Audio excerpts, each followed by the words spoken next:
My name is David Madison, the 27th of March 2021. I'm an ex-clergy atheist. By the time I had finished my PhD in biblical studies in 1975, my belief in God had evaporated.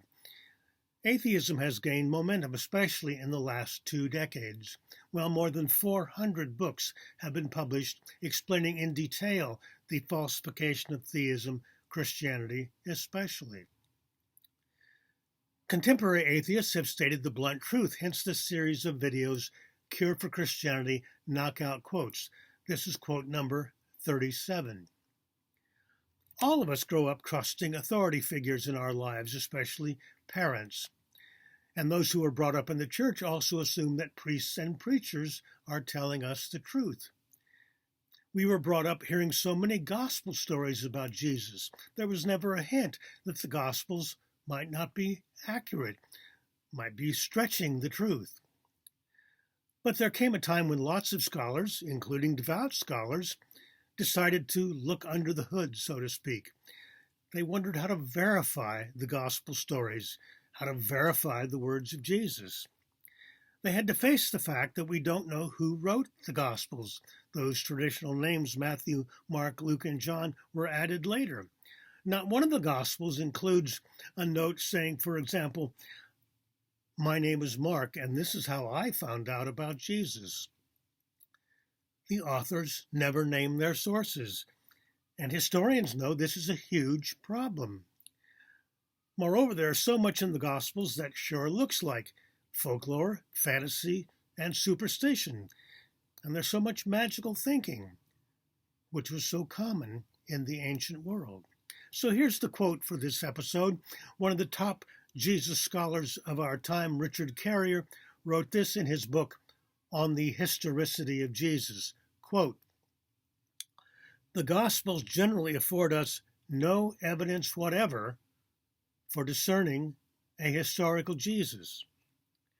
Because of their extensive use of fabrication and literary invention and their placing of other goals far ahead of what we regard as historical truth, we cannot know if anything in them has any historical basis, except for what we can verify externally, which for Jesus is next to nothing."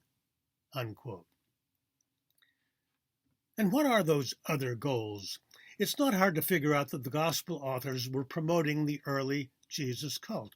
Yes, they were propagandists, and their agenda was to convince people that they had the right religion. Their goal was conversion. They had no commitment to preserving the memory of Jesus for history. After all, one of their primary messages was that Jesus would soon bring history to an end when he arrives on the clouds to set up his kingdom. Most of the folks in the pews have no idea that Jesus scholarship has been in chaos for a long time. No scholar has been able to come up with a trustworthy methodology for figuring out which parts of the Gospels might actually be historical. There's no gospel story, no words of Jesus that we can actually verify, for the simple reason we don't know the sources. Lay people should be curious. Just look at any chapter in the Gospels and say, where did this story come from? All of the Gospels were written decades after Jesus, and again, so many of the stories look like fantasy and folklore, heavily focused on making theological points.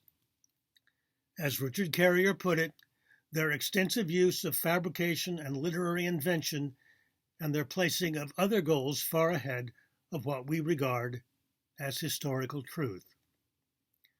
Looked at critically, skeptically, it turns out that the Gospels hurt Christianity far more than they help it.